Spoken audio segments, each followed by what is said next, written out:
So I often get asked, what are the specific requirements to get approved or to qualify for an SBA loan? And of course, the answer is the most annoying answer. It depends. And the reason is because it does truly depend on your specific scenario, your specific circumstances. There is no one size fits all set of requirements or list of rules. The SBA Standard Operating Procedures document is 420 pages long. It's for the SBA 7A program. And so you're probably not going to read a 420 page document. And even within that, there's still gray areas. And so what I'm going to try to do in this video is give you the highlights of what are the non-negotiables, what are the things that you absolutely have to meet in order to qualify or be eligible for an SBA loan. And I'm going to run through some of the areas where if you meet these certain circumstances, or if this is your type of business, this may be an area where you need to do a little bit more digging. But first, just a little bit of my background. My name's Adam Huxama. I'm the co-founder of ProjectionHub. And before starting ProjectionHub, I was actually an SBA lender myself for 12 years. And we made over 1,500 SBA loans during my time as executive director of an organization called Bankable. And now today I own ProjectionHub, and we help people create financial projections, business plans, and help them through the maze that is the SBA process. So here's what I did in this video. I took the standard operating procedures from the SBA 7A program, the 420 page document, put it into ChatGPT, and I said, hey, will you pick out the things that are absolutely required and then give me a list of the things that might be required depending on my circumstances. So I'm going to run through those now.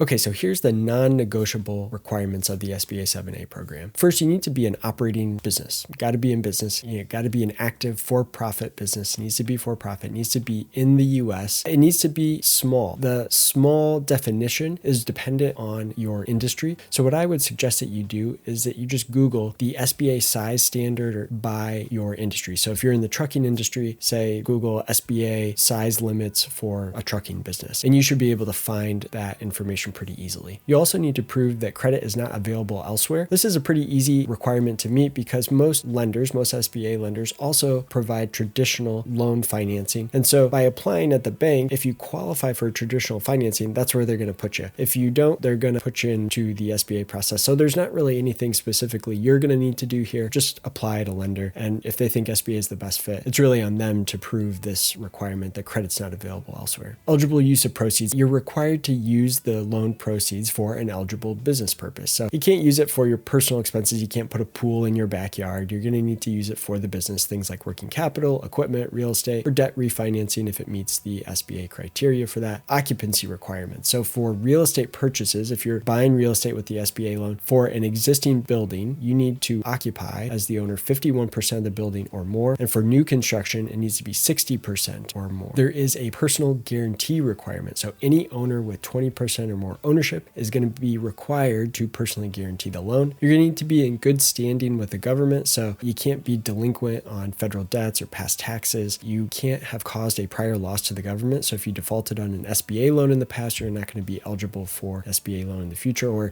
federal student loans or federal mortgage. All of these could cause issue with your good standing with the government, and so you'll need to be able to meet that requirement. Ethical and legal compliance. Your business needs to be legal, so no illegal businesses. You can't have been debarred or suspended from working with the government. So the lender's going to use this list on sam.gov to check to see, but you'll probably know. I usually say you're probably going to know if you've been debarred or suspended. You'll probably have been notified of that. So it shouldn't be a surprise to you. Also, you need to be compliant with the IRS. So what this means is you're going to provide your business and personal tax returns to the lender, and they're going to match that with the IRS tax transcripts, and they better match. If you are providing one set of tax returns to the lender and a different set of tax returns to the IRS, that's either a big accident or fraud.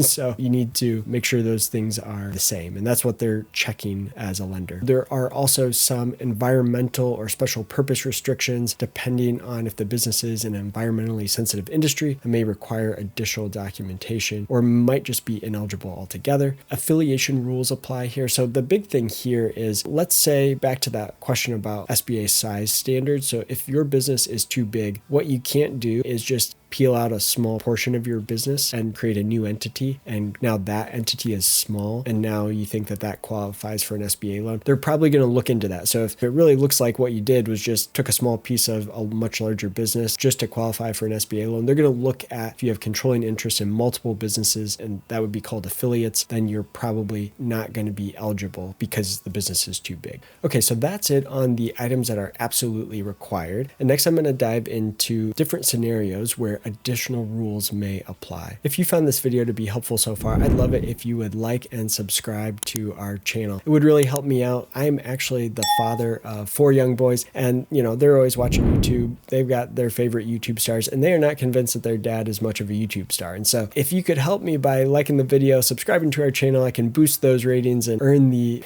respect of my young elementary school kids. That would be awesome. All right, let's dive into the scenario dependent or conditional requirements here. These are requirements that would apply only in specific situations. So I'm just going to run through situations where if you meet any of these scenarios, this is where you need to do some more digging. If you are a franchise, you need to look into specific franchise related requirements. If you are looking to acquire a business, there are specific guidelines that apply for acquiring a business. You are also going to be required to have some sort of equity injection if it is for a startup or an acquisition. If it's an existing business, you may not have any equity requirements or equity injection requirements. And the business needs to be an active business, not a passive business. So there's some more items to look at in that respect of what is considered a passive business. Collateral requirements. If you're using the loan for real estate, you need to pledge that real estate that you use the loan proceeds for as collateral, but you may also be required to put in additional collateral if it's available, like potentially your home. So again, dive into that in more detail. If the business is in exporting, there are potentially additional requirements and benefits for you through the export program. Special purpose properties like gas stations, hotels, assisted living facilities can come along with some additional regulatory or financial scrutiny as well. And then finally, there are certain types of businesses that may have specific restrictions like gambling or speculative ventures that are going to be ineligible. So if you are trying to get a loan to buy a house, fix it up and flip it, that's going to be considered speculative. And so that would not be eligible. And then finally, we've got lobbying. So can't take out an SBA loan to then go lobby the federal government. That would not be allowed. So these are just really the starting point of the requirements, right? And we didn't even talk about whether the loan is creditworthy yet. We didn't talk about whether it seems like it would be a good business to acquire or a good business to start from a creditworthy perspective. So you could meet all of these requirements, but then have a 500 credit score and you're not going to get approved for a loan, right? And so this is really just the starting point. If you want to get an idea of whether you qualify for an SBA loan based on your creditworthiness, then you may be interested in our free SBA review. So we offer this. We're going to put a link in the description of the video below so you can fill out this form, and it's going to give us a little more context, and then we will offer a free review. So we're going to help you understand, give you an idea of how much of an SBA loan you're likely to qualify for. We're going to give you some feedback on how to structure your loan request for a best shot at approval. If we don't think you're likely to get approved, we're going to tell you why and try to give you some points to work on to improve your chances of approval in the future. Then we're going to also recommend specific SBA lenders who we think might be a good fit for you based on how much lending activity they have done in your state or for your industry or for your stage of business, whether it's a startup or an acquisition or an existing business. So we're going to do all of that for free. So definitely make sure you take advantage of that offer. Again, the link is in the description of the video below. So with all of these possible requirements, it can feel a little bit overwhelming, right? But I think often we overcomplicate it. Honestly, I think that there is a pretty straightforward path to helping you understand whether SBA is going to be a good fit for you. And I think a lot of that really comes down to how much of an SBA loan do you think you'd be able to qualify for? And this is not something that is all that complicated. There's a few calculations that we can do to help get a good understanding of what you might qualify for in terms of an SBA loan. So similarly to understanding how much you might qualify for in a mortgage before you go shopping for a home, you should try to get an understanding of how much you're going to qualify for in an SBA loan before you decide what type of business to try to start or what type of business to try to acquire. In the next video, I'm going to be doing a deep dive into helping you understand how much you might qualify for in terms of an SBA loan. So if you find that interesting, make sure to join us in this next video. Thanks.